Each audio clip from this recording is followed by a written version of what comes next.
Doctor ইউনূসের অন্তর্বর্তী সরকারের ১ মাস, গণহত্যার বিচার, আইনশৃঙ্খলা পরিস্থিতির উন্নতি, প্রশাসন সংস্কার সহ নানা চ্যালেঞ্জ।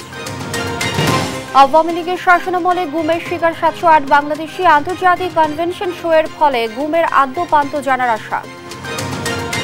ফেনীতে বন্যায় ঘরবাড়ি হারিয়ে নিঃস্ব কয়েকশো পরিবার, রাত কাটাচ্ছেন অন্যের বাড়িতে, ঘুরে দাঁড়াতে চান সরকারের সহযোগিতায়। বিতর্কের আগে জাতীয় জরিপে এগিয়ে কামালা, ট্রাম্পের চেয়ে জনসমর্থনে এগিয়ে থাকায় বাড়বে আত্মবিশ্বাস, আশা বিশ্লেষকদের। এবং ফিফা প্রীতি সিরিজে ভুটানের বিপক্ষে দ্বিতীয় জয়ের জন্য সন্ধ্যায় নামছে বাংলাদেশ, র্যাঙ্কিংয়ে এগিয়ে যেতে মরিয়া লাল সবুজ। দেখছিলেন শিরোনাম সংবাদ সকালের সঙ্গে আছি আমি লিনি আফরোজ। এবার জানাবো পুরো সংবাদ। নানা চ্যালেঞ্জ মাথায় নিয়ে ১ মাস পার করল অন্তর্বর্তী সরকার। আইনশৃঙ্খলা পরিস্থিতির উন্নতি, প্রশাসন পুনর্গঠন, গণহত্যার জড়িতদের আইনের আওতায় আনা সহ প্রতিনিয়ত নানা বিষয়ের মুখোমুখি সরকার। পাশাপাশি দায়িত্ব গ্রহণের পরপর ভয়াবহ বন্যা পরিস্থিতি সামাল দিতে হয়। আরো জানাচ্ছেন আপন অপু। ছাত্র জনতার অভ্যুত্থানের মধ্য দিয়ে গেল ৫ই আগস্ট পতন ঘটে স্বৈরাচার শেখ হাসিনা সরকারের। উল্লাসে ফেটে পড়ে সারা দেশ। ৮ই আগস্ট দেশের ক্রান্তিকালের দায়িত্ব নেয় ডক্টর মোহাম্মদ ইউনূসের নেতৃত্বাধীন অন্তর্বর্তী সরকার। এমন একটা সময়ে এই সরকার দায়িত্ব নেয় যখন ভেঙে পড়েছে পুরো রাষ্ট্রীয় কাঠামো। শুরুতে প্রধান উপদেষ্টা সহ ১৩ জন উপদেষ্টা শপথ নিলেও বর্তমানে সরকার পরিচালনায় আছেন ২১ জন উপদেষ্টা। শুরুতেই আইনশৃঙ্খলা বাহিনীর উন্নতিতে পুলিশ পুনর্গঠনে হাত দেয় তারা। পুলিশ, র্যাব সহ বিভিন্ন বাহিনীর শীর্ষ পদে আসে পরিবর্তন। একই সঙ্গে সর্বোচ্চ আদালত ও প্রশাসনেও আনা হয় পরিবর্তন। পতিত সরকারের দুর্নীতিবাজ মন্ত্রী, এমপি সহ গণহত্যায় জড়িতদের আইনের আওতায় আনা হচ্ছে। একের পর এক মামলা হচ্ছে শেখ হাসিনা সহ বিভিন্ন জনের নামে। তবে শুরু থেকে নানামুখী চ্যালেঞ্জের মুখে পড়ে সরকার। বিভিন্নভাবে বিভিন্ন ইস্যুতে আইনশৃঙ্খলা পরিস্থিতি অবনতির চেষ্টা চালায় বিভিন্ন পক্ষ। সবশেষ গণ আন্দোলনের স্মৃতি রক্ষায় প্রধানমন্ত্রীর সরকারি বাসভবনকে জাদুঘরে রূপান্তরের কাজ শুরু করেছে অন্তর্বর্তী সরকার। আপন অপু, নিউজ ডেস্ক, দেশ টিভি। অন্তর্বর্তীকালীন সরকার স্বল্প সময়ে যেসব সিদ্ধান্ত নিচ্ছে তা যৌক্তিক ও সময়োপযোগী বলে মন্তব্য করেছেন বিএনপির মহাসচিব মির্জা ফখরুল ইসলাম আলমগীর। তিনি বলেন, তত্ত্বাবধায়ক সরকার স্থায়ী রূপ দিতে ও দ্বিকক্ষ বিশিষ্ট সংসদ ব্যবস্থা চায় বিএনপি। নির্বাচন কমিশন সহ অন্যান্য প্রতিষ্ঠান সংস্কারের পক্ষে তারা। শনিবার রাতে সিঙ্গাপুর থেকে চিকিৎসা শেষে দেশে ফিরে শাহজালাল বিমানবন্দরের সাংবাদিকদের প্রশ্নের জবাবে এসব কথা বলেন মহাসচিব। বিএনপির নেতাদের বিরুদ্ধে চাঁদাবাজি অভিযোগ প্রসঙ্গে মির্জা ফখরুল বলেন, ঘটনার চেয়ে অপপ্রচার বেশি হচ্ছে।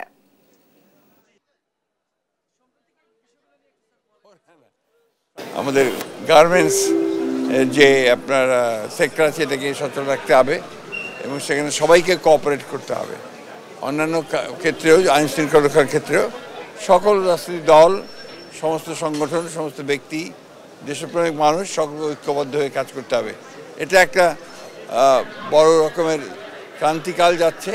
এই ক্রান্তিকাল থেকে কাটিয়ে উঠতে এই বিপ্লব পরবর্তী সময় আমরা যেন সবাই এক হয়ে কাজ করতে পারি। গণভবনকে জাদুঘরে রূপান্তরিত করতে আজ কমিটি গঠন করা হবে। সেই সঙ্গে দ্রুত এই পদক্ষেপকে বাস্তবায়ন করা হবে, আর কাজ শুরু হবে আগামী সপ্তাহে। শনিবার সকালে গণভবন পরিদর্শন শেষে কথা বলেন তথ্য সম্প্রচার উপদেষ্টা নাহিদ ইসলাম। অভিজ্ঞ বিদেশিদের কাছে পরামর্শ নেওয়ার কথাও জানান তিনি।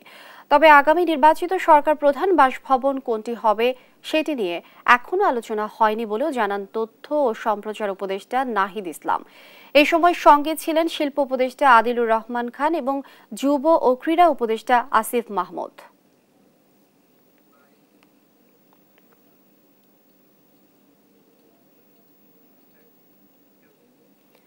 গেল ১৫ বছরে আওয়ামী লীগের শাসনামলে ৭০৮ বাংলাদেশি নাগরিক গুমের শিকার হয়েছেন বলে জানিয়েছে বেসরকারি উন্নয়ন সংস্থার অধিকার। অনেকের পরিবার এখনও অপেক্ষায় রয়েছেন নিখোঁজ ব্যক্তির। এসব ঘটনার তদন্ত ও বিচার দাবি করেছেন অনেকে। সম্প্রতি অন্তর্বর্তীকালীন সরকার কর্তৃক আন্তর্জাতিক গুম কনভেনশন স্বাক্ষরের ফলে গুমের ঘটনাগুলোর আদ্যোপান্ত জানা যাবে বলে মনে করছেন বিশ্লেষকেরা। শাহিন সুমনের তোলা ছবিতে বিস্তারিত শফিক মুন্সির রিপোর্টে।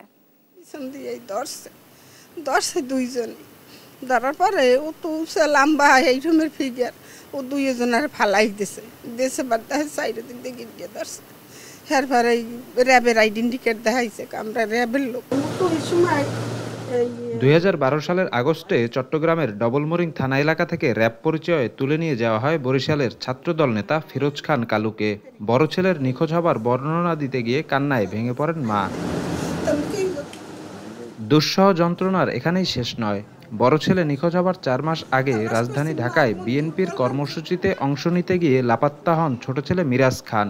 পুলিশ পরিচয়ে মিরাজকে যখন তুলে নিয়ে যাওয়া হয় তখন সে 8ম শ্রেণীতে পড়ুয়া এক কিশোর মাত্র।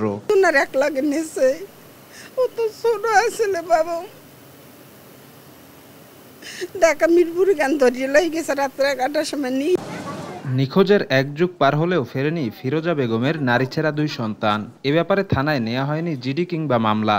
সন্তানদের জন্য মানববন্ধন করতে গেলে পড়তে হয়েছে পুলিশি বাধার মুখে। জিডি নেয় নাই, আগে তো জিডি নেবে এই জায়গা প্রোগ্রাম পড়তে টাউন হলের সামনে এই পুলিশে লড়াই দিয়েছে, দাঁড়াইতেও পারিনি। আওয়ামী সরকারের দুঃশাসনকালে গুম নির্যাতনের অসংখ্য অভিযোগ তৎকালীন বিরোধী দলগুলোর নেতাদের। এসব ঘটনার তদন্ত ও বিচার দাবি তাদের।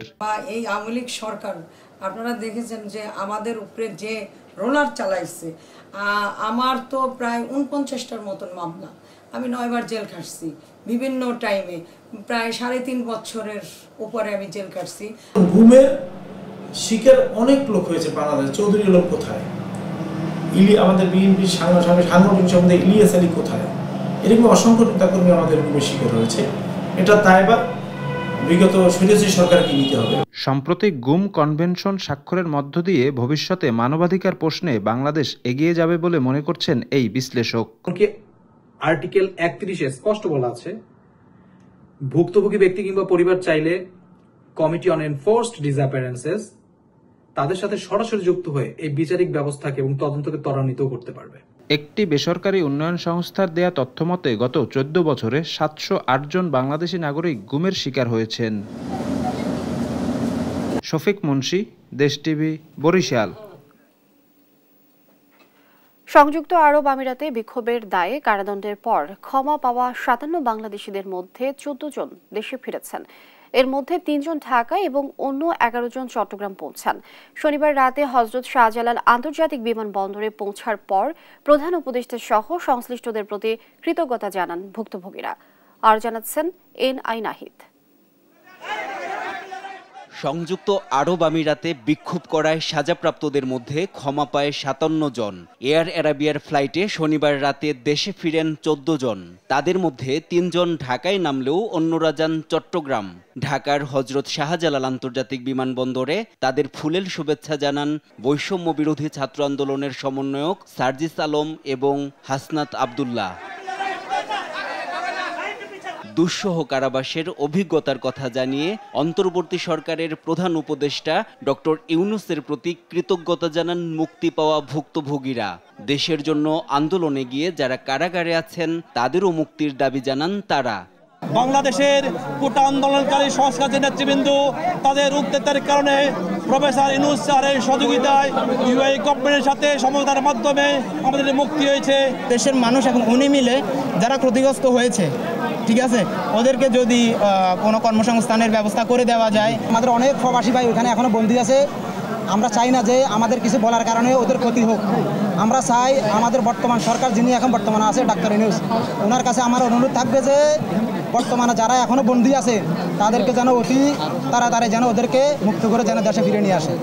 আটক সব প্রবাসীকে ফিরিয়ে আনা, তাদের কর্মসংস্থানের ব্যবস্থা করা সহ প্রবাসী কর্মীদের প্রতি আরও মানবিক হতে সরকারের প্রতি আহ্বান জানান সমন্বয়করা। যারা রেমিটেন্স যোদ্ধা রয়েছে তারা এই দেশের প্রতি যেহেতু ত্যাগ সবচেয়ে বেশি করে, তাদের ইনভেস্টমেন্ট যেহেতু সবচেয়ে বেশি, তাদের প্রতি যেন সবচেয়ে বেশি মানবিক হয়। যারা এই ছাত্র জনতার অভ্যুত্থানের জন্য এখন জেলে বন্দী রয়েছেন তাদেরকে যেন অতি দ্রুততম সময়ে মুক্ত করা হয় এবং এই স্বাধীন বাংলাদেশে তাদেরকে যেন ফিরিয়ে আনা হয়। কোটা সংস্কার আন্দোলনের প্রতি সংহতি জানিয়ে সংযুক্ত আরব আমিরাতে বিক্ষোভ করায় ৫৭ বাংলাদেশিকে বিভিন্ন মেয়াদে কারাদণ্ড দেয় দেশটির আদালত। পরে অন্তর্বর্তী সরকারের প্রধান উপদেষ্টার অনুরোধে প্রেসিডেন্ট শেখ মোহাম্মদ বিন জায়েদ আল নাহিয়ান তাদের সাধারণ ক্ষমা ঘোষণা করে দেশে পাঠানোর ব্যবস্থা করেন। এনআই নাহিদ, দেশ টিভি, ঢাকা। ফেনীতে স্মরণকালের ভয়াবহ বন্যায় ঘর বাড়ি হারিয়ে নিঃস্ব কয়েকশো পরিবার। সহায় সম্বল হারানো পরিবারগুলো পার করছে মানবেতর জীবন। রাত কাটাচ্ছেন অন্যের বাড়িতে, ভুগছেন খাদ্য সংকটে। ঘুরে দাঁড়াতে সরকারি সহযোগিতা চায় ক্ষতিগ্রস্ত পরিবারগুলো। তোফায়েল আহমেদ নীলর প্রতিবেদন, জানাচ্ছেন আপন উপ।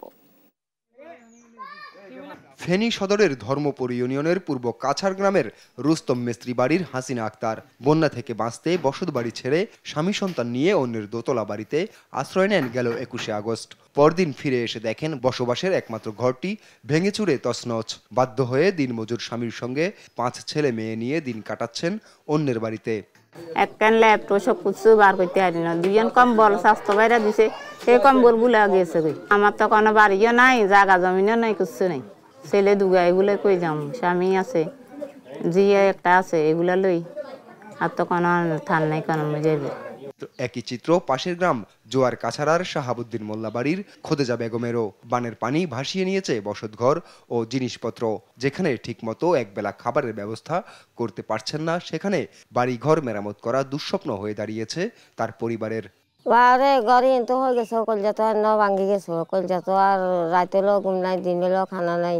তো ব্যানে বিস্কুট একখান খাই অনর হয়েছি, খানা দানা আছে নাকি?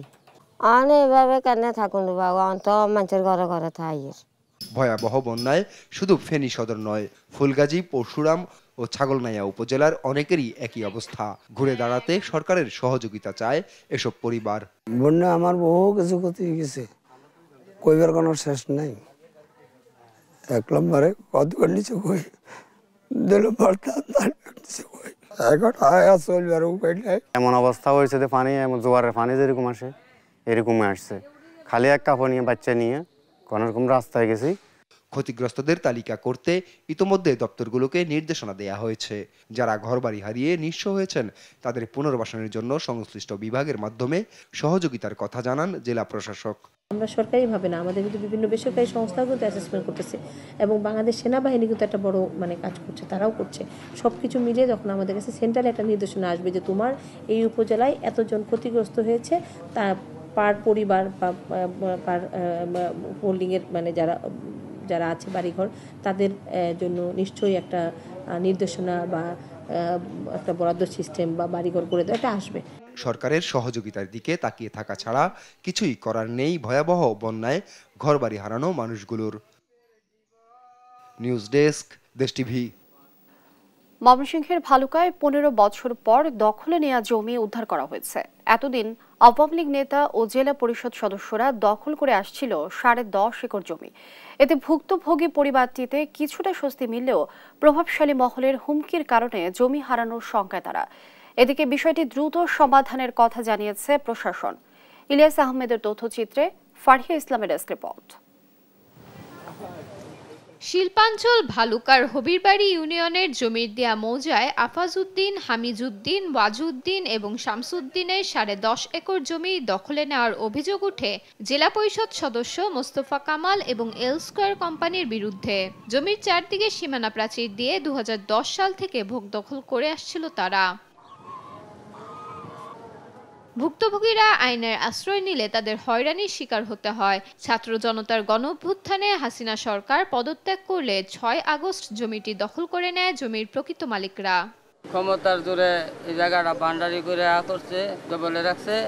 আমরা যখন বাধা দিবার আছি তখন আমাদেরকে হামলা টামলা দেয়, আমার ৩ বার জেল খাটাইছে। তারপরে আমাদেরকে অহন পর্যন্ত মনে করেন যে তারা হুমকি দিয়ে আছে। আওয়ামী লীগের ক্ষমতা দা আঙ্গর সম্পদটা দখল হইয়া খাইতাছে। যখন আওয়ামী লীগ কখনে দেশেতে গেছে তখন আঙ্গর সম্পদ আমরা উদ্ধার হইয়া লইছি। শুধু এই জমি নয়, আওয়ামী লীগের প্রভাব খাটিয়ে অনেকের জমি দখল নিয়ে সম্পদের পাহাড় গড়েছেন মোস্তফা কামাল। যখন আওয়ামী লীগ সরকার ক্ষমতা চাইছে তখন এই যে জমিটা মোস্তফা সে বড় নেতা ক্ষমতা দেয় এই জমিটা পরে আমাদের চিনা নিয়ে গেছে। মোস্তফা কামাল মেম্বার এবং এল স্কয়ার ফ্যাক্টরি আওয়ামী লীগ ক্ষমতা থাকাকালীন বুক দখল করে খাইছে, যার কারণে আমরা কখনো এখানে আসতে পারতাম না। তবে অভিযুক্ত মোস্তফা কামালের দাবি ক্রয়সূত্রে জমির মালিক তিনি। এ নিয়ে মামলা হলেও রায় আসে তার পক্ষে। রফিকের মা এবং খালা তারা বাদী হইয়া আদালতে মামলা দিছিল। মামলা দেওয়ার পরে ওই মামলার মধ্যে রুকিয়া রহমানের সাথে একটা আপোষনামা করে এটা 3 লক্ষ টাকাও নিছে এবং না যাবি একটা দলিল দিয়ে তারা নিঃসত্ত্ববান হয়ে গেছে। তখন থেকে আমরা বুক দখলে আসি। উপজেলা প্রশাসনের এই কর্মকর্তা বলছেন, উভয় পক্ষের অভিযোগের প্রেক্ষিতে জমির বিষয়টি ফয়সালা করা হবে। যেহেতু এই বিষয়টা খুবই স্পর্শকাতর এবং একজনের ভোগদখলীয় জায়গা আরেকজন অনেকটা জোরপূর্বকভাবে দখল করে নিচ্ছে, এরকম একটা অভিযোগ আমার কাছে লিখিত আসছে। তো সেই প্রেক্ষিতে আমি একটা যাদের বিরুদ্ধে অভিযোগ করা হয়েছে তাদেরকে শুনানির জন্য আমরা একটা নোটিশ দিয়েছি। শুনানির মাধ্যমে আমরা আসলে বুঝতে পারবো যে আসলে অভিযোগের সত্যতা কোথায় বা যাদের বিরুদ্ধে অভিযোগ করা হচ্ছে তারা আদৌ দখলের সাথে জড়িত কিনা। কোনো প্রভাবশালীর প্রভাবে নয়, কাগজপত্রের ভিত্তিতে প্রকৃত মালিককে জমি বুঝিয়ে দেওয়ার দাবি সাধারণ মানুষের। নিউজ ডেস্ক, দেশ টিভি।